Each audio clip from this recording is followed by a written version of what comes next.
হরে কৃষ্ণা। সকলে দর্শন করুন এবং শ্রবণ করুন।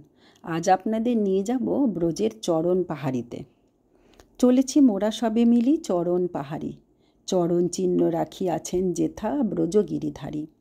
অসংখ্য সোপান হেথা নাহি তার শেষ, বিধিল পদেতে কণ্টক পাইলাম ক্লেশ।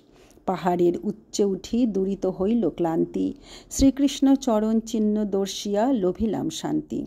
শ্রীচরণে প্রণমিলাম মোরা ভক্তি সহকারে, হে মাধব কৃপা করো আসিয়াছি তব দ্বারে। রাধা গোবিন্দের সুন্দর বিগ্রহ হয় নিত্য সেবা, পূজিত হন পরম বৈষ্ণব শিব মহাদেবা। শ্রীচরণে রহিয়াছে দিব্য চিন্ময় সুগন্ধ, অপ্রাকৃত পরিবেশে তা নাই জড়দ্বন্দ্ব। ব্রজধামের পরিবেশ করুন সকলে দর্শন, শ্রী গোবিন্দের পাদপদ্মে দানন আপন চিত্ত মন। হরে কৃষ্ণা।